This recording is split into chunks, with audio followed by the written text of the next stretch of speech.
नमस्कार दोस्तों, स्वागत है आपका हमारे न्यूज यूट्यूब चैनल में। हमारी इस वीडियो में जितने भी केंद्रीय कर्मचारी है, पेंशनर और फैमिली पेंशनर है, उनके लिए बहुत ही अच्छी खबर निकल कर सामने आई है। जी हाँ दोस्तों, तो चलिए वीडियो को स्टार्ट करते हैं।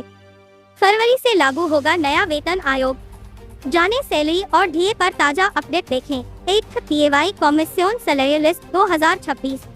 8th PAY commission salary list केंद्र सरकार के कर्मचारियों और पेंशनभोगियों के बीच 8वें वेतन आयोग को लेकर चर्चा तेज हो गई है। बढ़ती महंगाई और रोजमर्रा के खर्चों में लगातार इजाफा होने से कर्मचारी अपने वेतन ढांचे में सुधार की उम्मीद कर रहे हैं। सोशल मीडिया और विभिन्न खबरों में यह दावा किया जा रहा है कि नया वेतन आयोग फरवरी 2026 से लागू हो सकता है। हालांकि अभी तक सरकार की ओर से इस संबंध में कोई आधिकारिक घोषणा नहीं की गई है। नया वेतन आयोग क्यों जरूरी माना जा रहा है? सरकार आमतौर पर हर 10 वर्ष में वेतन आयोग का गठन करती है ताकि कर्मचारियों के वेतन, भत्तों और पेंशन की समीक्षा की जा सके। 7वां वेतन आयोग वर्ष 2016 में लागू हुआ था। इसी आधार पर यह अनुमान लगाया जा रहा है कि वर्ष 2026 में 8वां वेतन आयोग आ सकता है। वर्तमान समय में महंगाई दर पहले की तुलना में काफी अधिक है, जिससे कर्मचारियों की आर्थिक स्थिति पर असर पड़ा है। ऐसे में नए वेतन आयोग की मांग स्वाभाविक मानी जा रही है। फिटमेंट फैक्टर में बढ़ोतरी की संभावना। वेतन आयोग में फिटमेंट फैक्टर महत्वपूर्ण भूमिका निभाता है। इसी के आधार पर कर्मचारियों की बेसिक सैलरी तय होती है।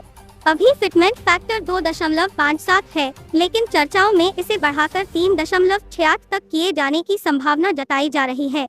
यदि ऐसा होता है तो न्यूनतम वेतन में अच्छी वृद्धि हो सकती है। इससे न केवल बेसिक सैलरी बढ़ेगी बल्कि अन्य भत्तों की राशि पर भी सकारात्मक प्रभाव पड़ेगा। महंगाई भत्ता और अन्य भत्तों पर असर। महंगाई भत्ता यानी डीए कर्मचारियों की आय का अहम हिस्सा है। फिलहाल डीए 50% से अधिक हो चुका है। ऐसी संभावना जताई जा रही है कि नए वेतन आयोग के तहत डीए को बेसिक वेतन में जोड़ा जा सकता है। इसके अलावा मकान किराया भत्ता, यात्रा भत्ता और अन्य सुविधाओं में भी बदलाव देखने को मिल सकता है। इससे कर्मचारियों की कुल मासिक आय में सुधार हो सकता है। पेंशनभोगियों को भी मिल सकता है लाभ।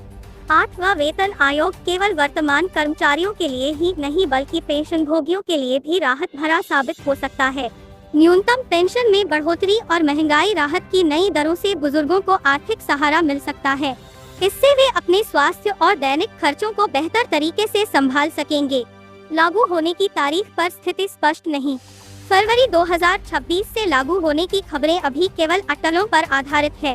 किसी भी वेतन आयोग को लागू करने से पहले सरकार एक समिति का गठन करती है जो विस्तृत रिपोर्ट तैयार करती है।